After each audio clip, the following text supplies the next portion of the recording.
ஹல்லேலூயா, ஹல்லேலூயா. இப்பொழுதும் நாம் வாக்குத்தத்த ஆராதனைக்கு நேராய் நாம் செல்வோம், வசனத்துக்கு நேராய் செல்வோம். மல்கியா 4ஆம் அதிகாரம் 2ஆம் வசனம். மல்கியா 4ஆம் அதிகாரம் 2ஆம் வசனம். ஆனாலும் என் நாமத்துக்கு பயந்திருக்கிற உங்கள் மேல் நீதியின் சூரியன் உதிக்கும், அதன் செட்டைகளின் கீழ் ஆரோக்கியம் இருக்கும். நீங்கள் வெளியே புறப்பட்டு போய் கொழுத்த கன்றுகளைப் போல வளருவீர்கள். ஆனாலும் என் நாமத்திற்கு பயப்படுகிற உங்கள் மேல், தேவனுடைய நாமத்திற்கு பயப்படுகிற மனிதனுக்கு இருக்கிற 5 ஆசீர்வாதங்களை தான் இந்த நாளிலே நாம் தியானிக்க போகிறோம். இந்த 5 ஆசீர்வாதங்களிலே ஒரு ஆசீர்வாதத்தை மட்டும்தான் இந்த காலை வேளையிலே நாம் தியானிக்க போகிறோம். இந்த வார்த்தைக்கு செல்வதற்கு முன்பதாக இவர்களுக்கு இந்த வார்த்தை தேவன் கொடுக்கும் பொழுது எந்த சூழ்நிலையிலே இந்த வார்த்தை அவர்கள் கொடுக்கப்பட்டது என்பதை நாம் தியானிக்க வேண்டும்.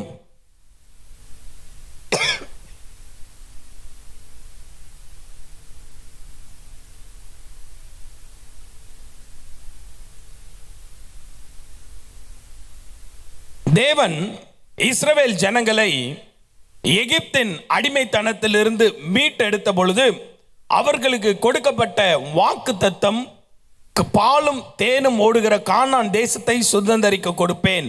இந்த வாக்குத்தத்தம் ஆபிரகாமுக்கு கொடுக்கப்பட்டது, ஈசாக்கு கொடுக்கப்பட்டது, யாக்கோபுக்கு கொடுக்கப்பட்டது.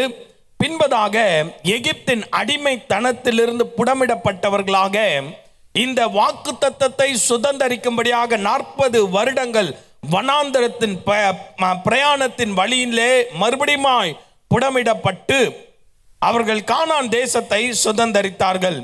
தேவன் கானான் தேசத்திலே இவர்கள் தேவனுக்காக பரிசுத்தமாய் வாழவும் தேவனை முன்னிறுத்தி வாழுவார்கள் என்கிற எண்ணத்தோடு கொடுக்கப்பட்ட கானான் தேசத்திலே தேவனை மறந்தவர்களாக, தேவனை விட்டு விலகினவர்களாக, தங்கள் கண்களுக்கு எது நல்லவைகள் என்று படுகிறதோ அதை செய்தவர்களாக இருந்தார்கள்.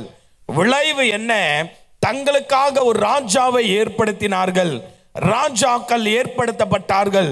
ராஜ்யங்கள் கட்டப்பட்டது. ராஜ்யங்கள் கட்டப்பட்டது மட்டுமல்லாமல் அரண்மனை கட்டப்பட்டது. அங்கு பணங்கள் புழங்கியது. எல்லாமே புழங்கின பொழுது அவர்கள் தேவனுக்கு விரோதமான பாவங்களை செய்தார்கள். தேவன் இவர்களுக்கு எத்தனையோ தீர்க்கதரிசிகளை அனுப்பினார்.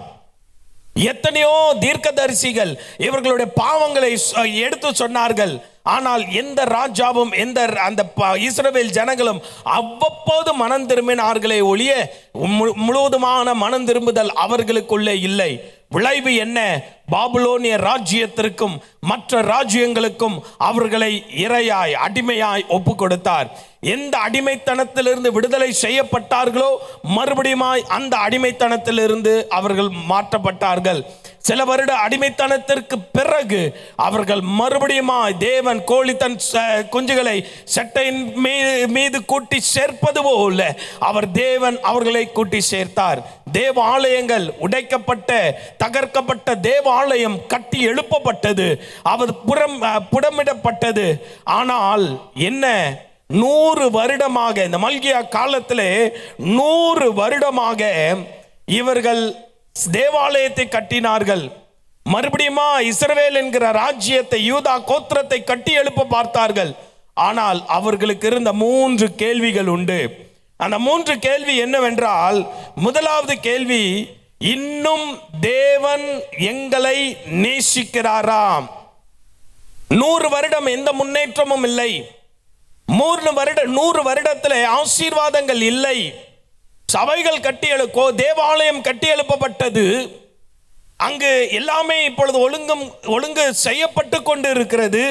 ஆங்காங்கு சில காரியங்கள் நடைபெற்று கொண்டிருந்தாலும், எல்லாமே எழுப்பப்பட்டாலும் இவர்களுக்கு இருந்த கேள்வி, இன்னும் தேவனை எங்களை நேசிக்கிறாரா? இஸ்ரவேலை தேவன் மறந்து விட்டாரா? ஆபிரகாமுக்கு கொடுத்த வாக்குத்தத்தங்களை மறந்து விட்டாரா? இரண்டாவது, ஏன் இன்னும் எங்களை தேவன் ஆசீர்வதிக்கவில்லை? தேவன் கூட்டி சேர்த்தார், தேவனுக்காக நிற்கிறோம், இன்னும் தேவனை விரும்பி கொண்டிருக்கிறோம், வாஞ்சிக்கிறோம். ஆனால் ஏன் இன்னும் ஆசீர்வதிக்கப்படவில்லை? மூன்றாவது இவர்களுக்கு இருந்த கேள்வி, என்னோட பாவங்கள் கழுவப்பட்டதா? இன்னும் எங்களுடைய அக்கிரமங்களையும் மீறுதலையும் தேவன் எண்ணிக்கொண்டு இருக்கிறாரா? இந்த மூன்று கேள்வியின் விளைவு 2 கூட்டம் அங்கு இருக்கிறது. ஒரு கூட்டம், தேவன் எங்களை மறந்து விட்டார், இனி தேவன் எங்களை ஆசீர்வதிக்க போவதில்லை, எங்களுடைய பாவ கணக்கு அவருக்குள்ளே பெரிதாய் இருப்பதினாலே இனி நாங்கள் தேவனுக்கு பயந்து வாழ வேண்டாம், எப்படியும் இங்கே வாழ்க்கையை வாழ்ந்துட்டு இருக்கிறோம், எப்படியாவது வாழ்ந்துட்டு போகிறோம் என்று மல்கியா காலத்திலே வாழ்ந்தார்கள். இன்னொரு கூட்டம் உண்டு, இன்னும் தேவன் எங்களை ரட்சிப்பார் என்று தேவனுக்கு பயந்த கூட்டம் உண்டு. இந்த 2 கூட்டத்தில் தேவன் எங்களை மறந்தார் என்று நினைத்த ஒரு கூட்டம், தேவன் எங்களை கைவிட்டார் என்று நினைத்த கூட்டம், தேவன் எங்களை இனிமேல் ஆசீர்வதிக்க மாட்டார் என்று சொன்ன ஒரு கூட்டம். இன்னொரு கூட்டம் உண்டு, தேவனுக்காக பயந்து நின்ற ஒரு கூட்டம், இன்னும் தேவன் மீது உள்ள அன்பு குறையாத ஒரு கூட்டம், இன்னும் தேவனை இன்னும் பற்றுதலாய் பிடித்து இருந்த ஒரு கூட்டம். ஹல்லேலூயா! இவர்களுக்கு சொல்லப்பட்ட வாக்குத்தத்தம் தான் மல்கியா 4ஆம் அதிகாரம் 2ஆம் வசனம். பழைய ஏற்பாட்டின் கடைசி புத்தகத்தில் துவண்டு போன இஸ்ரவேல் ஜனங்களுக்கு கடைசி விசுவாசத்தை பிடித்து கடைசி நூல் அரும் நிலையில வாழ்க்கை சிதைந்து கொண்டிருக்கிற இஸ்ரவேல் ஜனங்களுக்கு தேவன் கொடுத்த வாக்குத்தத்தம் தான், ஆனாலும் என் நாமத்திற்கு பயப்படுகிற உங்கள் மேல். ஹல்லேலூயா, ஹல்லேலூயா.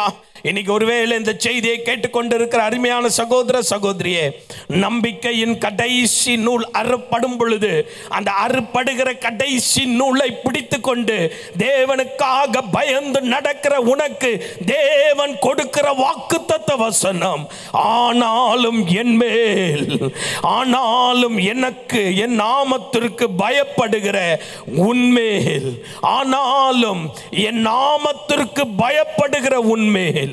ஹல்லேலூயா, ஹல்லேலூயா, ஹல்லேலூயா.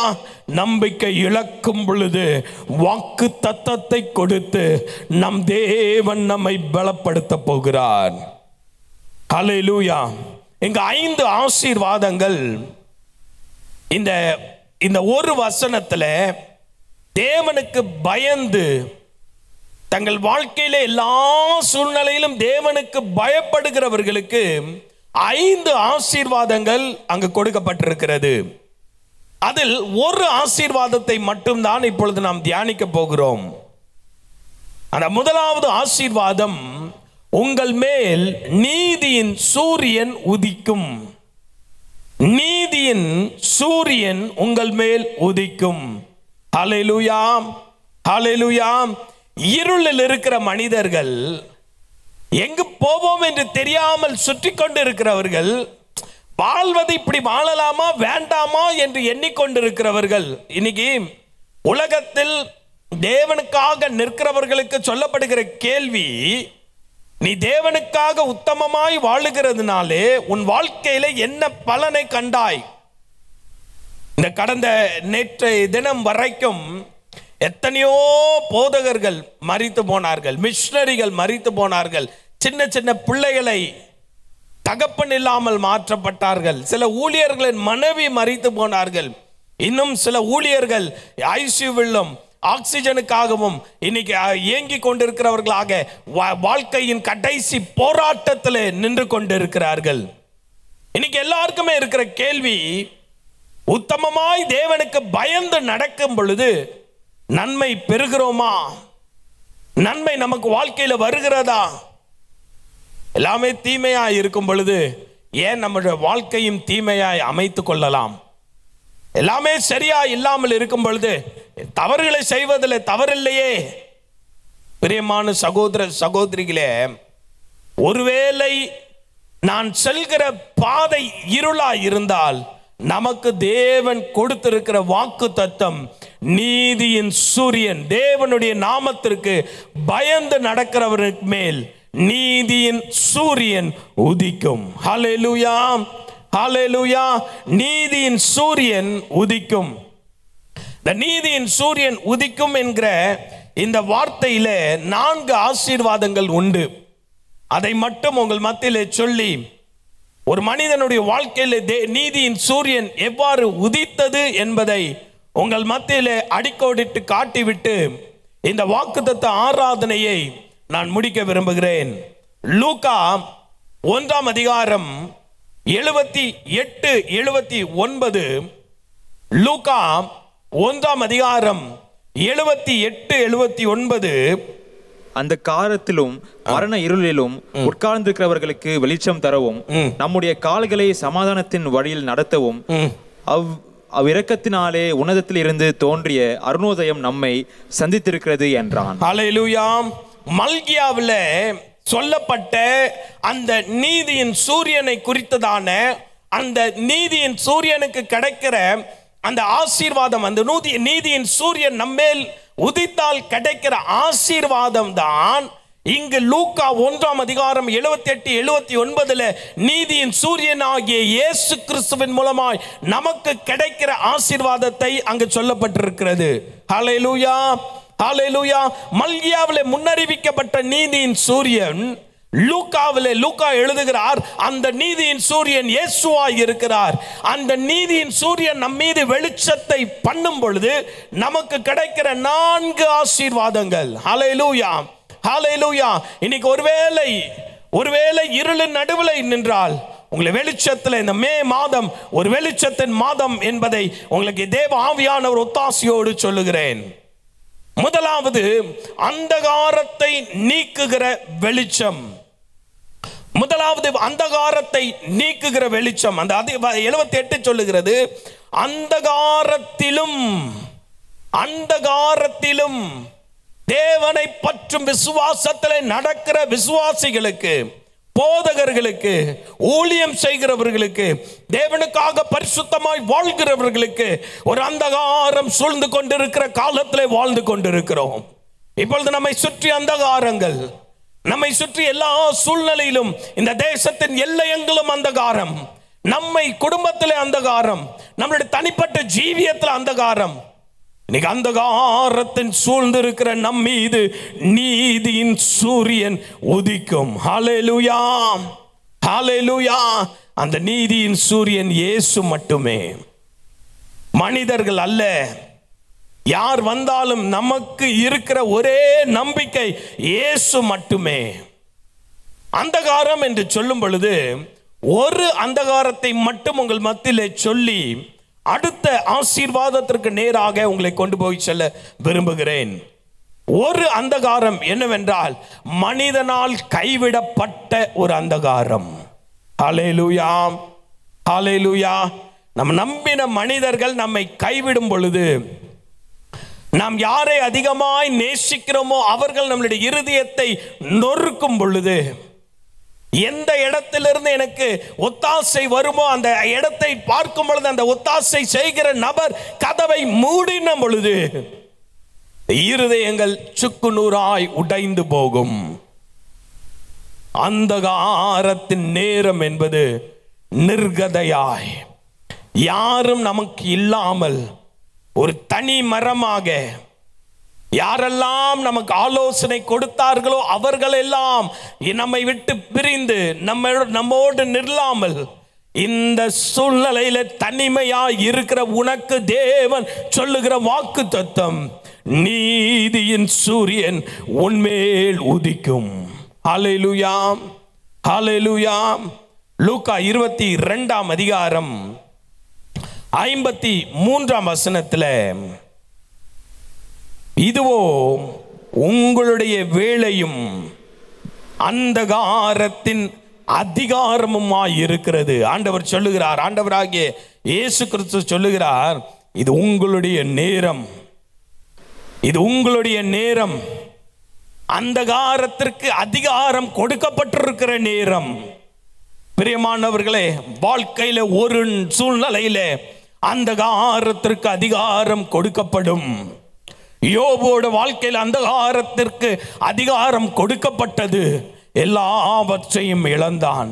யோசேப்பின் வாழ்க்கையில் அந்தகாரத்திற்கு அதிகாரம் கொடுக்கப்பட்டது. தாவீதின் வாழ்க்கையில் அந்தகாரத்திற்கு அதிகாரம் கொடுக்கப்பட்டது. சாத்ராக், மேஷாக், ஆபேத்நேகோவின் வாழ்க்கையில் அந்தகாரத்திற்கு அதிகாரம் கொடுக்கப்பட்டது. அங்கு தானியேல் வாழ்க்கையில் அந்தகாரத்திற்கு அதிகாரம் கொடுக்கப்பட்டது. எல்லாருடைய தேவனுடைய இந்த வேதத்தில் சொல்லப்பட்ட அனைத்து பரிசுத்தவான்களுடைய வாழ்க்கையிலும் அந்தகாரத்திற்கு அதிகாரம் கொடுக்கப்பட்டது. ஆனால் அவர்களுக்கு ஒரு நம்பிக்கை, நீதியின் சூரியன் எங்கள் மேல் உதிக்கும். ஹல்லேலூயா, ஹல்லேலூயா. நீதியின் சூரியன் எங்கள் மேல் உதிப்பதினாலே இந்த அந்தகாரத்தின் அதிகாரத்தின் நடுவில் தைரியமா என்னை செல்ல முடியும். இன்னைக்கு ஒருவேளை தனிமையின் பாதையில் அந்தகாரத்தின் அதிகாரம் கொடுக்கப்பட்டு ஒருவேளை தனிமையின் பாதையில் யாருமே என்னோடு இல்லை என்று எண்ணி நம்பிக்கையற்றவர்களாக, நம்பினவர்கள் கைவிட்ட சூழ்நிலையில் யாருமே இல்லையே என்று எண்ணிக்கொண்டு இப்பொழுது ஒருவேளை இங்கு நீங்க வந்திருக்கலாம். இந்த வார்த்தைகளை கேட்டுக்கொண்டிருக்கிற பிரியமான சகோதரியே, சகோதரனே, உன் கண்களில் வழிகிற கண்ணீரை துடை. ஏனென்றால் அதிகாரத்தை நிர்மூலமாக்குகிற நீதியின் சூரியன் நம்மேல் உதித்திருக்கிறது. ஹல்லேலூயா, ஹல்லேலூயா, ஹல்லேலூயா. முதலாவது, நீதியின் சூரியன் நம்மேல் உதிக்கும் பொழுது அந்தகாரத்தின் அதிகாரங்கள் நிர்மூலமாகும். இரண்டாவது, இதே லூக்கா அதிகாரம் 1:78 சொல்லுகிறது, மரண இருளில் உட்கார்ந்திருக்கிறவர்களுக்கு வெளிச்சம். மரண இருளில் உட்கார்ந்திருக்கிறவர்களுக்கு வெளிச்சம் தரவும். இன்னைக்கு தேசத்துல வடக்கும் தெற்கும் கிழக்கும் மேற்கும் எல்லா திசைகளிலும், எல்லா மாவட்டங்களிலும், எல்லா மாநிலங்களிலும், எல்லா பஞ்சாயத்துகளிலும், எல்லா கிராமங்களிலும் ஒன்று எல்லா இடத்திலும் இருக்கிறது, மரணத்தின் இருள். நம்முடைய சபையிலே, நம்முடைய சபை விசுவாசிகள் பலர் இன்ற நாள்ல இந்த கொரோனாவினால பாதிக்கப்பட்டு சிலர் மரணத்தின் விளிம்பிலிருந்து மீட்கப்பட்டிருக்கிறார்கள். இன்னும் பலர் நமக்கு தெரிந்தவர்கள் இன்னும் அதிகமான இடங்கள்ல மரணத்தின் இருள் சூழ்ந்து கொண்டிருக்கிறது. பிரியமான சகோதர சகோதரியே, ஒருவேளை மரணத்தின் இருள் நம்மை சூழ்ந்து கொண்டிருக்கும் பொழுது நம்மேல நீதியின் சூரியன் உதிக்கும். ஹல்லேலூயா, ஹல்லேலூயா. நமக்கு ஒருவேளை எப்படி இது நடக்கும், ஒருவேளை இதற்கு எங்க வழி என்று தெரியாமல் திக்கு திணறிக் கொண்டு இருக்கலாம். ஒருவேளை இந்த நாள்ல வியாதியின் கொடூரத்தினாலே மரண படுக்கையில நீங்கள் படுத்துக் கொண்டிருக்கலாம். ஆனால் தேவனுடைய ரட்சிப்பின் கரம் உங்களை தொட்டு இந்த நாளிலே அந்த நீதியின் சூரியன் விடுதலை தருவார். ஹல்லேலூயா, ஹல்லேலூயா. நமக்கு இருதயத்தில் இருக்கிற மரண இருளின் பயத்தை தேவன் போக்குவார். இந்த மரண இருள் என்பது ஒரு பயம். இன்னைக்கு நிறைய பேருக்கு நிறைய காரியங்களை செய்யக்கூடாதபடி இந்த மரண இருளின் பயம் அவர்களை நெருக்கி கொண்டிருக்கிறது. நம்மை பாதுகாத்துக் கொள்ள வேண்டியது அவசியம்தான். மாஸ்க் அணிந்து கொள்ளணும், நல்ல மாஸ்க் அணிந்து கொள்ளணும். நம்ம பைத்தியகாரத்தனமாய் செயல்படக்கூடாது, மாஸ்க் அணிந்து கொள்ளணும். நம்ம கைகளை சுத்தம் செய்வது மற்றும் சமூக இடைவேளை பின்பற்றுவது, இதையெல்லாம் நாம் பின்பற்ற வேண்டியது அவசியம். ஆனால் இதை பின்பற்றுகிறதுனாலே என்னுடைய வாழ்க்கையிலே பாதுகாக்கப்படுவேன் என்று அல்ல, என்னை பாதுகாப்பது என் நீதியின் சூரியன் மட்டும்தான். இன்னைக்கு மரண இருள் நிறைய பேரோட வாழ்க்கையில முன்னேற விடாதபடி தடுத்து கொண்டிருக்கிறது. 1 யோவான் 2ஆம் அதிகாரம் 8ஆம் வசனம் சொல்லுகிறது. 1 யோவான் 2ஆம் அதிகாரம் 8ஆம் வசனம், இருள் நீங்கிற்று, நீங்கி போகிறது, இருள் நீங்கி போகிறது, மெய்யான ஒளி இப்பொழுது பிரகாசிக்கிறது. ஹல்லேலூயா. மெய்யான ஒளியாகிய இயேசு நம் மீது பிரகாசிக்கும் பொழுது நாம் எதை குறித்தும் பயப்பட வேண்டிய அவசியம் அல்ல. எதை குறித்தும் பயப்பட வேண்டிய அவசியம் அல்ல. இது ஏர்பான்ன்றாங்க. மற்ற காரியம் எது சொன்னாலும் தைரியமாய் நிற்கலாம். ஏனென்றால் நீதியின் சூரியனாகிய இயேசு என் மீது பிரகாசித்துக் கொண்டிருக்கிறார். ஹல்லேலூயா, ஹல்லேலூயா. மரண இருள், நல்ல கவனிங்க, மரணத்தின் பயம், மரண இருளின் பயம். இன்னொரு விதத்தில் மரண இருளில் சென்று கொண்டிருக்கிறவர்களுக்கு அது வெளிச்சமாய் மாறுகிறது. மத்தேயு 4ஆம் அதிகாரம் 16ஆம் வசனத்தில் வாசிங்க. மத்தேயு 4:16. ஏசாயா தீர்க்கதரிசியினால் உரைக்கப்பட்டது நிறைவேறும்படி இப்படி நடந்தது. அது முதல் 15 ஆங்கிலத்தில் 16, தமிழிலே 15. இருளில் இருக்கும் ஜனங்கள் பெரிய வெளிச்சத்தை கண்டார்கள். இருளில் இருக்கிற ஜனங்கள் பெரிய வெளிச்சத்தை கண்டார்கள். நல்ல கவனிங்க, இருளின் அதிகாரத்தில் இருந்த நாம் பெரிய வெளிச்சத்தை கண்டிருக்கிறோம். நமக்கு ஏன் பயம் இருக்கக்கூடாது என்பதற்காக சொல்லுகிறேன். இருளில் இருந்தோம், நாம் வெளிச்சத்தை கண்டு வந்தவர்கள். இருளின் அதிகாரத்தில் இருந்தோம், நாம் வெளிச்சத்திற்காக வெளிச்சத்தை கண்டு வெளிச்சத்தினாலே நாம் மீட்கப்பட்டவர்களாய் இருக்கிறோம். நமக்கு அடுத்த வசனம், அடுத்த பகுதி சொல்லுகிறது, மரண இருளின் திசைகளில் இருக்கிறவர்களுக்கு வெளிச்சம் உதித்தது. ஹல்லேலூயா, ஹல்லேலூயா. இன்னைக்கு ஒருவேளை மரண இருளின் திசைகள்ல நீங்கள் இருந்தால், நல்ல கவனிங்க, நீங்க எந்தெந்த ஹாஸ்பிட்டல்ல நீங்க இருக்கலாம், ஒருவேளை ஹோம் குவாரண்டைன்ல இருக்கலாம், மற்ற எங்க இருக்கலாம், ஒருவேளை இந்த கொரோனா மட்டும் இல்லாமல் மற்ற வியாதியின் அவதியினாலே இருக்கலாம். தேவ ஆவியான ஒரு ஒத்தாசையோடு உங்கள் மத்தியில் சொல்லுகிறேன், மரண இருளின் திசைகள்ல இருக்கிற உங்களுக்கு ஒரு வெளிச்சம் பிரகாசித்துக் கொண்டிருக்கிறது, வெளிச்சம் உதித்திருக்கிறது. அது நீதியின் சூரியனாகிய இயேசு. ஹல்லேலூயா, ஹல்லேலூயா. எங்கெல்லாம் ஆண்டவராகிய இயேசு சுற்றி திரிந்தாரோ அங்கெல்லாம் மரணத்தின் ஓலைகள், எல்லா மரணத்தின் கூப்பாடுகள், மரண அழுகைகள் மாறினது. வேதம் சொல்லுகிறது, தேவன் நேற்றும் இன்றும் என்றும் மாறாதவராய் இருக்கிறார். அந்த நேற்றும் இன்றும் என்றும் மாறாத ஜீவிக்கிற இயேசு உங்களுடைய வாழ்க்கையில மரணத்தின் திசையில இருக்கிற, உங்களுடைய மரணத்தின் இருளின் திசையில இருக்கிற உங்களுடைய வாழ்க்கையின் தேவன் வெளிச்சத்தை, நீதியின் சூரியன் உதிக்கும். ஹல்லேலூயா, ஹல்லேலூயா. நீங்க ஒருவேளை கலக்கத்தோடு இருக்கலாம், ஒருவேளை தவிப்போடு இருக்கலாம். ரெண்டு விதமான இருள் இங்கு சொல்லப்பட்டிருக்கிறது. மரணத்தின் இருள், இன்னொரு இருள் இருக்கலாம். என்னோட வாழ்க்கை அடுத்து என்ன செய்ய போகிறேனோ, என்னோட வாழ்க்கை இனி நான் என்ன செய்வேன், என்னோட வாழ்க்கை என்ன நடக்க போகிறது, ஒரு கலக்கத்தோடு தவிப்போடு இந்த இடத்துல இருந்தால் உங்களுக்கு ஒரு வாக்குத்தத்த வசனத்தை சொல்லுகிறேன், நீதியின் சூரியன் உங்கள் மேல் உதிக்கும். ஹல்லேலூயா, ஹல்லேலூயா. இருளின் நடுவில் நமக்கு ஒரு வெளிச்சத்தின் நம்பிக்கை ஒளித்திருக்கிறது, உதித்திருக்கிறது.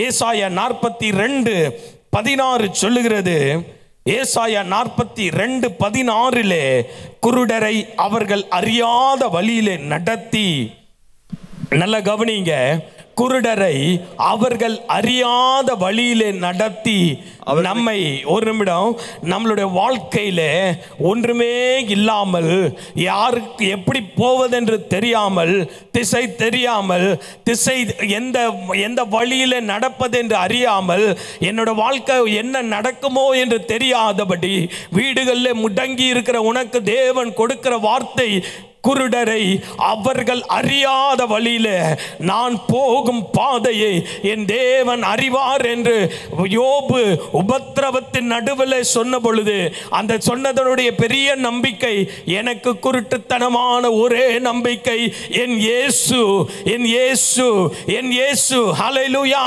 குருடனை அவர்கள் அறியாத வழியில நடத்தி, அடுத்து படிங்க,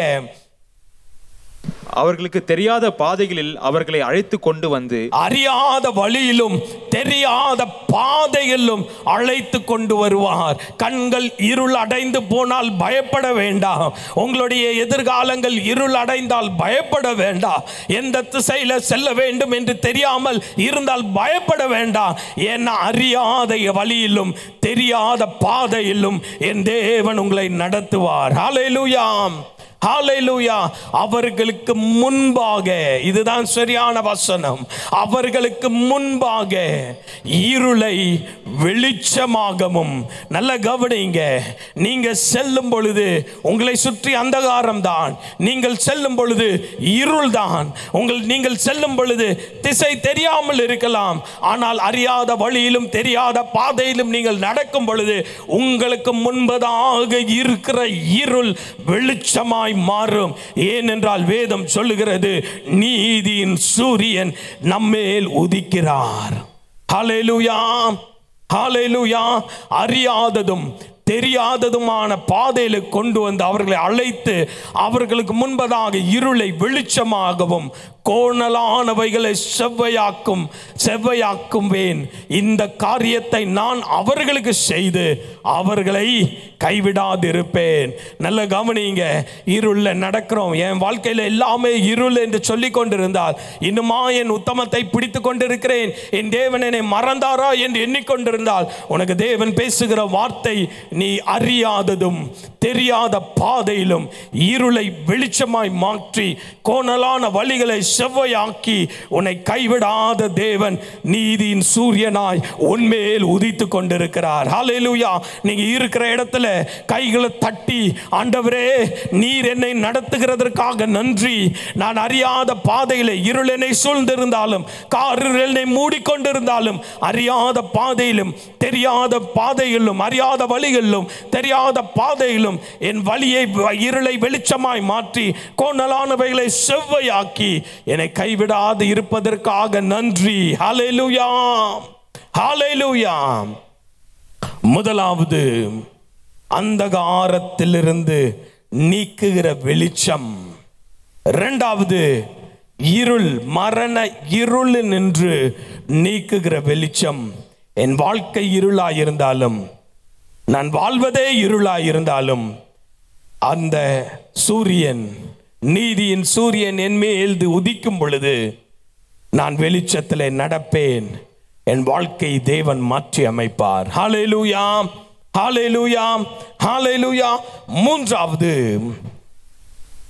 சமாதானத்தை தருகிற வெளிச்சம். சமாதானத்தை தருகிற வெளிச்சம். இன்னைக்கு வாழ்க்கையில இந்த சூழ்நிலையில எல்லாரும் இழப்பது சமாதானம். சமாதானம் தான் எல்லாருடைய வாழ்க்கையிலும் இழந்து கொண்டிருக்கிறார்கள். மனிதன் சமாதானத்திற்காக அலைகிறான், குடிக்கிறான், வெறிக்கிறான், சினிமா பார்க்கிறான், சிகரெட்டுகள் மற்றும் போதை பழக்கத்திற்கு அடிமையாக்குறான், பலவிதமான துன்மார்க்க ஜீவியத்தை செய்கிறான், துன்மார்க்க காரியங்களை செய்கிறான். எல்லாம் எதற்காக? எப்படியாவது அந்த சமாதானத்தை அடைந்து விட வேண்டும் என்பதற்காக. அந்த சமாதானத்தை துன்மார்க்க ஜீவியத்திலும், குடியிலும், வெறியிலும், போதை பழக்கத்திலும், மற்ற காரியங்களும், பேசித்தனத்திலும், வெறித்தனத்திலும் அவனுக்கு அது நிரந்தரமாய் கிடைக்கிறதா என்றால் இல்லை. ஒவ்வொரு தவறுகளும் அவன் ஆத்துமாவையும் அவனையும் சுட்டரிக்கிறது, குற்ற உணர்வு கொண்டு வருகிறது. சமாதானம் இழந்தவனாய் இருக்கிறான். இன்னைக்கு நம் மத்தியிலே சிரித்து கொண்டிருக்கிற பலர் சமாதானம் இல்லாதவர்கள். நம்மை பக்கத்துல நம்மை மகிழ்விக்க சிரித்து கொண்டிருக்கிற எத்தனையோ பேர் தங்களுடைய இருதயத்தில் சமாதானம் இல்லாமல் சுற்றி கொண்டிருக்கிறார்கள். ஏன்? ஒருவேளை நீங்களும் இந்த சமாதானம் இல்லாமல் இருதயத்தில் அங்கலாய்ப்போடு இந்த நாளில் இந்த வார்த்தையை கேட்டு கொண்டிருந்தால், அந்த நீதியின் சூரியன் உங்கள் மேல் உதிக்கும் பொழுது உங்களுக்கு கிடைக்கிற மூன்றாவது பெரிய ஆசீர்வாதம் சமாதானத்தை தரும். ஹல்லேலூயா, ஹல்லேலூயா. இந்த உலகம் தரக்கூடாத ஒரு சமாதானத்தை, உலகத்தால் தர முடியாத ஒரு சமாதானத்தை என் இயேசு தருவார். ஹல்லேலூயா. லூக்கா புத்தகத்தில், சுவிசேஷத்தில் முழுவதுமாய் நீங்கள் வாசித்து பார்த்தால் 12 முதல் 13 வரை 13 முறை சமாதானம் சமாதானம் சமாதானம் என்று சொல்லப்பட்டிருக்கும். பூமியிலே சமாதானம் என்று இயேசுவின் பிறப்பை சமாதானத்திலே தொடங்கி உயிர்த்தெழுதலிலே சமாதானத்திலே முடிகிறது. சமாதானத்திலே, பிறப்பின் சமாதானத்தில் தொடங்கி மரித்து உயிர்த்தெழுந்த இயேசு லூக்கா 24 அதிகாரம் 36 37 கலங்கி கொண்டிருக்கிற இவைகளை குறித்து அவர்கள் பேசிக் கொண்டிருக்கையில் இயேசு தாமே அவர்கள் நடுவில் நின்று உங்களுக்கு சமாதானம் என்றார். 37 முதல் பகுதி. அவர்கள் கலங்கி பயந்து கலக்கத்தில் இருக்கிறாங்க. இவர்கள் சமாதானம் இல்லாமல் இருக்கிறாங்க. 3.5 வருடம் தங்களோடு இருந்தவர், தங்களை போஷித்தவர், நடத்தினவர், எல்லாவற்றையும் கற்றுத்தந்த இயேசு சிலுவையில் அறையப்பட்டார். இப்பொழுது கல்லறையில் அடக்கம் செய்யப்பட்டு விட்டாயிற்று. கலங்கி இருக்கிறார்கள். சமாதானம் இல்லை. சிலுவையின் பாடுகளை கேள்விப்படுகிற ஒவ்வொரு சீஷனும் கலங்கினான். எம்மாவூர் சீஷர்கள் கலங்கினார்கள். எல்லாரும் கலங்கி கொண்டிருந்தார்கள். இந்த கலக்கத்தின் நடுவில், சமாதான கேட்டின் நடுவில் உன் குடும்பத்தில் சமாதானம் இல்லாமல் இருக்கலாம். ஒருவேளை தனிப்பட்ட ஜீவியத்தில் சமாதானம் இல்லாமல் இருக்கலாம். இந்த சீஷர்களை போல சமாதானம் இழந்தவர்களாய் இருக்கலாம். ஆனால் தேவ ஆவியானவர் ஒத்தாசையோடு சொல்லுகிறேன், அந்த கலக்கத்தின் நடுவில், பயத்தின் நடுவில் தேவன் அவர்களுக்கு சொன்ன வாக்குத்தத்த வசனம் சமாதானம். உங்களுக்கு சமாதானம். அந்த நீதியின் சூரியன் உங்கள் மேல் உதிக்கும் பொழுது உங்களுக்கு சமாதானத்தை தேவன் தருவார். ஹல்லேலூயா. நீங்க எப்படிப்பட்ட போராட்டத்தின் நடுவில், கலக்கத்தின் நடுவில் இருந்தாலும், வார்த்தையினால் ஆறுதல் படுத்த முடியாது என்று எண்ணிக்கொண்டிருந்தாலும் தைரியமாய் நாம் சொல்லலாம், என் தேவன் எனக்கு சமாதானத்தை தருவார். ஹல்லேலூயா. 3 காரியங்கள், ஆசீர்வாதங்கள். நீதியின் சூரியன் நம்மீது உதிக்கும் பொழுது கிடைக்கிற 3 ஆசீர்வாதங்களை பார்த்தோம். முதலாவது, அந்தகாரத்திலிருந்து வெளிச்சம், அந்தகாரத்தை நீக்குகிற வெளிச்சம், அந்த நீதியின் சூரியன். இரண்டாவது, மரண இருளை நீக்குகிற வெளிச்சம். மரணத்தின் வாழ்க்கையும் என் வாழ்க்கையே மரண இருளானாலும், என் வாழ்க்கையில மரண இருள் இருந்தாலும் அதை நீக்குகிற வெளிச்சமாய் இருக்கிறது. மூன்றாவது, கலக்கத்தின் நடுவிலே சமாதானத்தை தருகிற வெளிச்சம். மூன்றாவதாக, நான்காவதாக, கடைசியாக இரக்கத்தின் வெளிச்சம். இரக்கத்தின் வெளிச்சம். அந்த லூக்கா 1 அதிகாரம் 79 சொல்லுகிறது, இவ்விரக்கத்தினாலே இரக்கம். அவருடைய இரக்கத்திற்கு முடிவே இல்லை. அவருடைய இரக்கத்திற்கு முடிவே இல்லை. வேதம் சொல்லுகிறது, காலைதோறும் புதிதாய் இருக்கிறது. அவை காலைதோறும் புதிதாய் இருக்கிறது. இரக்கத்திற்கு முடிவே இல்லை. பிரியமான சகோதர சகோதரிகளே, இரக்கத்தின் வெளிச்சம் நம்மீது பிரகாசித்துக் கொண்டிருக்கிறது. இரக்கத்தின் வெளிச்சம் நம்மீது பிரகாசித்துக் கொண்டிருக்கிறது. இந்த 4 ஆசீர்வாதங்களுமே ஒரு மனிதன் வேதாகமத்திலே பெற்றுக்கொண்டான். இந்த 4 ஆசீர்வாதங்களுமே ஒரு மனிதன் பெற்றுக்கொண்டான். அவன்தான் லோத்து. ஆபிரகாமோடு இருந்த லோத்து ஆசீர்வதிக்கப்பட்டான். ஆசீர்வாதம் பெருகின பொழுது வேலைக்காரர்கள் சண்டை போட்டார்கள். ஆபிரகாம் சமாதானத்தை விரும்பி லோத்து போகிற திசை எதிர் திசைக்கு அவன் சென்றான். லோத்தும் ஆபிரகாமும் பிரிந்து கொண்டார்கள். லோத்து வீடுகளை கட்டினான், ஆஸ்திகளை சேர்த்து கொண்டான். 2 பெண் பிள்ளைகள் மருமகன்களையும் தேர்ந்தெடுத்து வைத்திருந்தான். ஆனால் நல்ல கவனிங்க, அவன் இருந்த இடமோ அழிக்கப்படுகிற சோதோம் குமாரா, தேவனுடைய கோபாக்கினி பொங்குகிற ஒரு இடத்தின் நடுவில் ஆசீர்வதிக்கப்பட்டிருந்தான். எல்லாரும் அழிக்கிறதற்காக, எல்லாரும் சோதோம் குமாராவில் இருக்கிற எல்லாவரையும் அழிப்பதற்காக, அக்னியும் கந்தகத்தினாலே அழிப்பதற்காக தேவன் முடிவெடுத்திருந்த நேரத்தில் சோதோமில் இருந்த லோத்தும் லோத்தின் குடும்பத்தின் மீதும் தேவன் இரக்கத்தை காட்டினார். 3-4 ஆசீர்வாதங்கள் லோத்தின் வாழ்க்கையில் இந்த இடத்துல நீங்கள் பார்க்க முடியும். ஆதியாகமம் 19வது அதிகாரம் 16, யாராவது வாசிங்க. ஆதியாகமம் 19:16.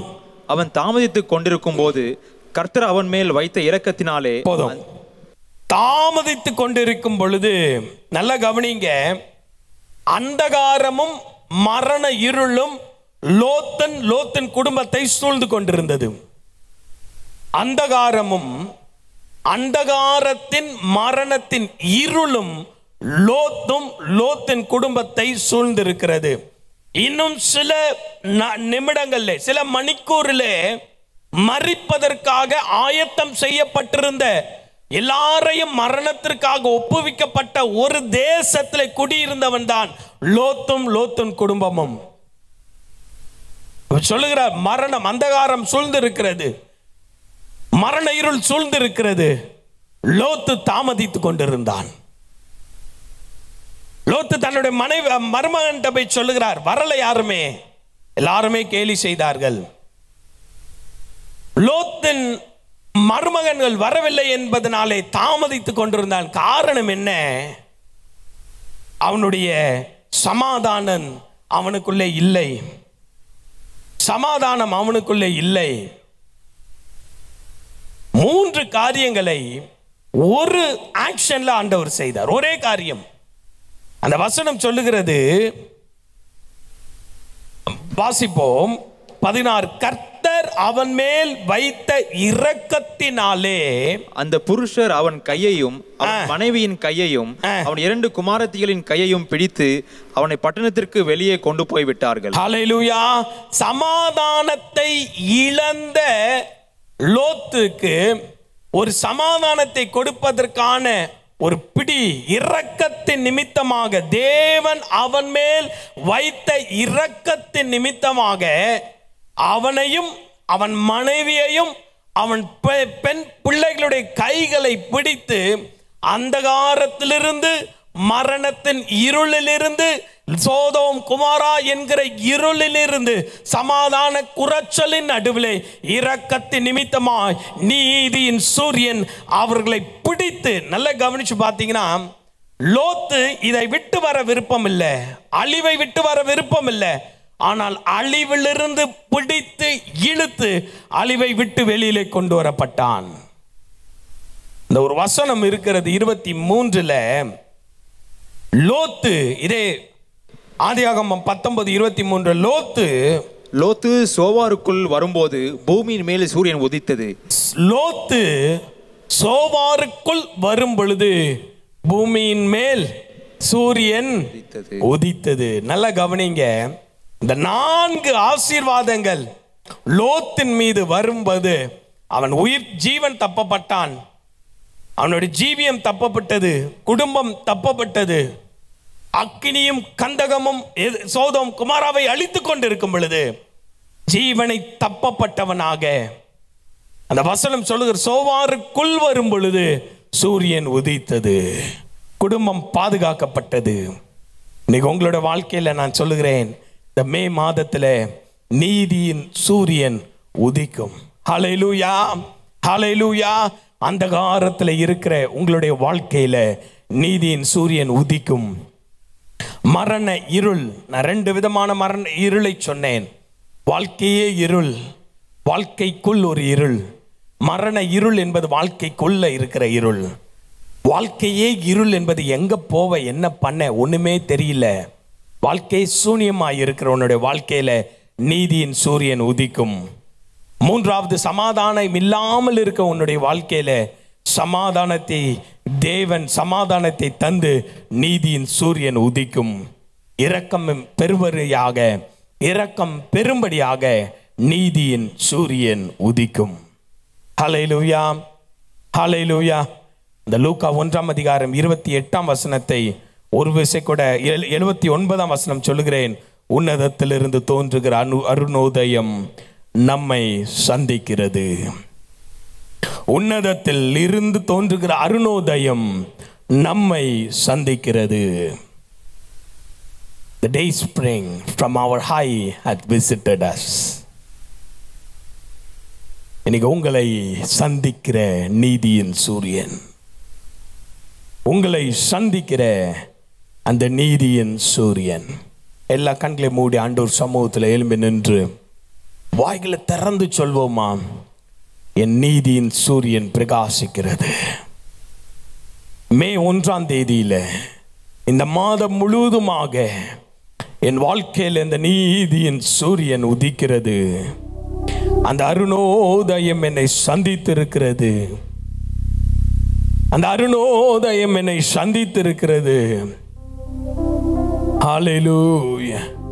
இன்னைக்கு எல்லாம் தைரியமா சொல்லலாம். அந்தகாரத்துல நீங்கள் இருந்தாலும், வாழ்க்கையே இருளா இல்ல வாழ்க்கையின் உள்ளே இருள் இருக்கிறதா, தைரியமா சொல்லுங்க. சமாதானம் இல்லையா, தைரியமா சொல்லுங்க. இரக்கம் இல்லையா, தைரியமா சொல்லுங்க. நீதியின் சூரியன் மேல் உதித்து கொண்டிருக்கிறது. நம்புவேன் இயேசுவை, நம்புவேன் இயேசுவை, நம்புவேன் இயேசுவை, நம்புவேன் இயேசுவை. காக்கும் கரங்கள் உண்டனக்கு காத்திடுவான் கிருபையாலே. காக்கும் கரங்கள் உண்டனக்கு காத்திடுவான் கிருபையாலே. அல்லேலூயாம் பாடி பாடி அலைகளை நான் தாண்டிடுவேன். அல்லேலூயா பாடி பாடி அலைகளை நான் தாண்டிடு. எல்லோருமே கைகளை உயர்த்தி நம்புவேன் இயேசுவை, நம்புவேன். எல்லோருமே நம்புவேன் இயேசுவை, நம்புவேன் இயேசுவை. நிந்தனைகள் போராட்டம் வந்தும் நீதியின் தேவன் தாங்கினாரே. நிந்தனைகள் போராட்டம் வந்தும் நீதியின் தேவன் தாங்கினாரே. நேசக்கோடி என்மேல் பாரக்க நேசர் உமக்காய் ஜீவித்திடுவேன். நேசக்கோடி என்மேல் பாரக்க நேசர் உமக்காய் ஜீவித்திடுவேன், நம்புவேன். இயேசுவை நம்பிக்கையோடு சொல்லலாமா? அந்த நீதியின் சூரியனை நம்பி எல்லோருமே சொல்லலாம், இயேசுவை எல்லோருமே நம்புவேன், இயேசுவை நம்புவேன், இயேசுவை. நம்பிக்கையோடு அந்த நீதியின் சூரியன் நம்மீது உதைப்பதாக. அன்பும் இரக்கம் நிறைந்த நல்ல தகப்பனே, அருமையான இந்த ஆண்டவரே காலை வேலைக்காக, மே 1ஆம் தேதி காலை வேலைக்காக உம்மை துதிக்கிறோம். நன்னாளில் நீர் எங்களோடு பேசிய வாக்குத்தத்த வார்த்தைகளுக்காக நன்றி. நீர் இந்த எங்களுடைய வாழ்க்கையில் ஆம் என்றும் ஆமேன் என்றும் நிறைவேற்றும்படியாய் ஜெபிக்கிறோம். உம்முடைய கிருபையின் கரத்தில் வந்திருக்கிற ஆண்டவரே, இந்த ஆராதனையில் பங்கு பெறுகிற ஒவ்வொருவரையும் கொடுக்கிறோம். நீர் ஆசீர்வதியும். ஒவ்வொருவருடைய வாழ்க்கையிலும் ஆண்டவரே இந்த 4 ஆசீர்வாதங்கள் ஒரு சந்திக்கப்படுவதாக அப்பா, சந்திக்கப்படுவதாக. எல்லா துரைத்தனங்களும் பயங்களும் சமாதான கேடுகளும் இரக்கத்தின் மீதுள்ள சந்தேகங்களும் இயேசுவின் நாமத்தினாலே மாறுவதாக. அற்புதத்தை செய்யும், அதிசயமாய் நடத்தும். நீரே பொறுப்படுத்திக் கொள்ளும். துதி கன மகிமை எல்லாம் உமக்கே செலுத்துகிறோம். இயேசுவின் நாமத்தில் ஜெபிக்கிறோம் பிதாவே, ஆமென். என் ஆத்துமாவே கர்த்தரை ஸ்தோத்திரி, என் முழுவதுமே பரிசுத்த நாமத்தை ஸ்தோத்திரி. என் ஆத்துமாவே கர்த்தரை ஸ்தோத்திரி, கர்த்தர் செய்த சகல உபகாரங்களையும் மறவாதே. ஆமென், ஆமென். ஹல்லேலூயா, ஹல்லேலூயா, ஹல்லேலூயா. நாளை காலை ஞாயிறு காலை முதல் ஆராதனை ஒரே ஆராதனையாக நடைபெறும். காலை 8 மணிக்கு யூடியூப் மூலமாகவும் ஃபேஸ்புக் மூலமாகவும் நடைபெறும். சபையில் நடைபெறாது. ஆகவே இந்த பெரியோர் முதல் சிறியோர் வரை இந்த ஆயத்தத்தோடு ஜெபத்தோடு இந்த ஆராதனையில் பங்கு பெறுவோம். கர்த்தர் நம்மை ஆசீர்வதிப்பாராக. ஆமேன், ஆமேன், ஆமேன்.